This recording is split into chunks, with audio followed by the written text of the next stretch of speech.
falando a respeito de cenários para mercado de soja. Hoje nós já tivemos também a continuidade da contaminação de mercado financeiro, não só sobre commodities agrícolas, mas também sobre mercados financeiros de outros países. Por exemplo, essa questão dos bancos nos Estados Unidos, principalmente esse último na semana passada, que influencia o mercado financeiro na China. Ele também vai respingando, de certo modo, no mercado para soja, para milho. É o que ocorria nesse começo de semana, parece que ainda segue desta forma, desta maneira. Um outro destaque importante é em relação à soja aqui no Brasil. A soja aqui no Brasil segue com muitos atrasos no embarque, já um resultado direto também nos atrasos na colheita brasileira. Centro-Oeste chove demais, isso realmente tem prejudicado o escoamento da produção para os portos brasileiros, mas prejudica muito os prêmios pagos por soja. Para falar sobre estes assuntos, eu converso agora ao vivo pela internet com Maria Luísa Soares, ela que é analista da AG Resource Brasil e participa ao vivo conosco nesta edição de Agricultura BR pela internet. Maria Luísa, obrigado pela sua participação aqui no canal do Boi, no Agricultura BR, falando primeiramente sobre o mercado internacional. Soja em Chicago, nas posições de mais curto prazo, perdia piso de $15 o bushel neste começo de semana, ressentia um pouco estas questões, né, além dos parâmetros do próprio mercado, já que a semana passada teve notícias ou informações que seriam altistas, como o próprio relatório de oferta e demanda do Departamento de Agricultura americano, os levantamentos das bolsas da Argentina e até mesmo o levantamento da Conab. Como que você avalia este momento, principalmente em relação ao que vem ocorrendo com soja nas negociações em Chicago? Boa tarde, seja bem-vinda. Boa tarde, Fabiano, desculpa. Como você falou, semana passada a gente teve alguns relatórios muito importantes aí para o mercado de commodities, né? Mas o complexo de soja vem sofrendo e está sofrendo hoje mais uma queda. Ainda é sentido muito essa aversão ao risco, né, presente nos negócios após o colapso dos bancos nos Estados Unidos, principalmente do Silicon Valley, que é um banco que investe em tecnologia, né, no Vale do Silício, principalmente em startups, e isso se deu muito pela falta de liquidez no banco, devido às altas taxas de juros que estão sendo aplicadas, né, pelo Federal Reserve, né, pelo Fed. Inclusive hoje pela manhã a gente teve mais uma subida de 0,25 pontos percentuais. Então hoje a taxa de juros nos Estados Unidos está entre 4,5% e 4,75%, que é uma taxa bem elevada, e há bastante tempo não se vê isso. O que a gente pode falar desses bancos é que o Fed ele apurou o quanto de prejuízo se tem por essas taxas elevadas e está na faixa de uns 60 bilhões de dólares. Hoje o principal desafio do Fed é que as pessoas e os investidores não retirem esse dinheiro para não acontecer como aconteceu anos atrás com o caso do Lehman Brothers, que nesse caso a gente não tinha tanta informação em quais eram os registros, quais eram as perdas reais. Então essa incerteza realmente pesa nas commodities, porque gera uma crise de confiança em como está a economia norte-americana, e isso permeia em todos os países e em todos os mercados. Maria Luísa, um outro fator importante é que o dólar acaba por ficar também bastante instável, né? Oscilou bastante, hoje já chegou próximo a R$ 5,30 e, de certo modo, aqui no Brasil acaba por formular preços diferentes. O que pode se dizer neste momento em relação à soja em Chicago, operando abaixo da marca de $15 o bushel, ainda que seja um cenário momentâneo, né, pensando nos fundamentos, mas com dólar que, por conta dos mesmos motivos, acaba por subir mais?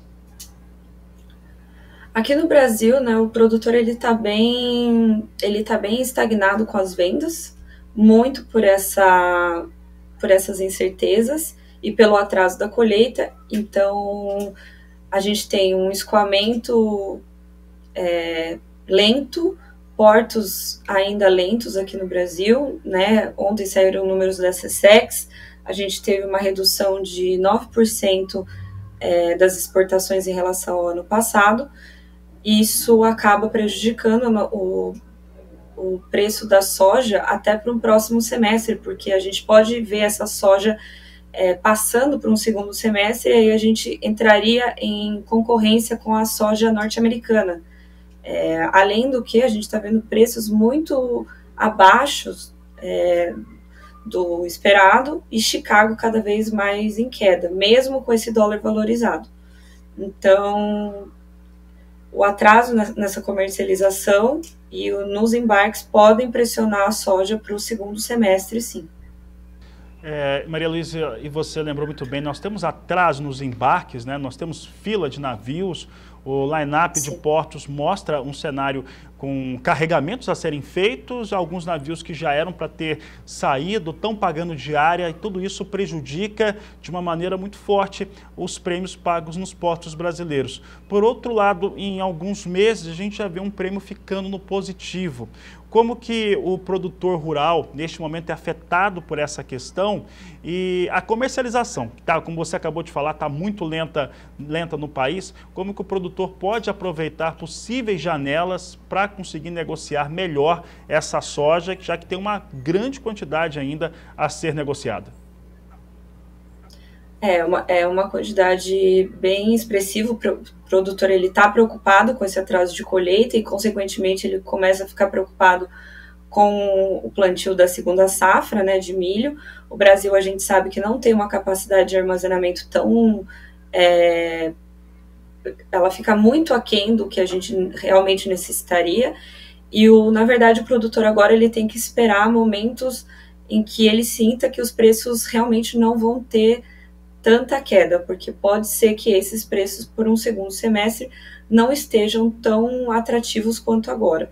Então, o interessante seria ele ter um pouco de soja comercializada, ele ir com cautela, olhando esses preços dia a dia e fazer negócios pontuais para garantir caixa, garantir pagamentos e não acabar sendo engolido pela onda de soja que a gente pode ver aí mais para frente com o avanço da colheita, que pode baixar ainda mais os prêmios e ainda mais esses preços aqui no mercado interno, incluindo tendo pressão de fretes, pressão nos portos e todos esses fatores logísticos que acabam impactando o produtor rural, porque vai chegar uma hora que ele vai colher e ele vai ter que vender. Então, essa pressão de ter que vender também acaba prejudicando ele. Então, negócios que ele consiga fazer a mais pontuais agora seriam mais interessantes do que deixar para olhar essa soja mais no futuro de uma forma mais acumulada, porque aí sim a gente pode ver preços mais derretidos. Maria Luísa, o nosso telespectador Murilo Assis está falando do estado de Minas Gerais. Ele está colocando aqui uma questão bastante interessante quanto ao desenvolvimento da comercialização dessa lavoura, né? Que ela é bastante lenta frente ao ano passado e também à média dos últimos 5 anos. Ele destaca aqui que no último ano o produtor comercializou mais no começo do ano, mas a safra do ano passado comparada com essa, elas são muito diferentes, tanto na disposição quanto também nos negócios que já ocorreram. Maria Luísa, o que dá para dizer a respeito da diferença desse produtor que teve um cenário ano passado e este ano apresenta-se completamente distinto? Eu acho que a gente pode pontuar, primeiramente, o alongamento de ciclo em muitas regiões, pelas condições climáticas que a gente teve. Hoje a gente também está com excesso hídrico em diversos estados que dificulta essa colheita, exceto no Rio Grande do Sul, né, que está tendo quebra justamente pela estiagem. Acho que outro fator que pode influenciar, que está influenciando inclusive a comercialização de soja no Brasil, é a quebra da Argentina, que é um produtor de soja e milho importante aqui na América do Sul, que acaba exportando. Então o Brasil está suprindo um pouco dessa quebra de safra no país, e eu acredito que seja basicamente isso. Essa é uma grande diferença entre o alongamento de ciclo e as chuvas que a gente vem enfrentando aí para essa colheita ser concluída com mais fluidez.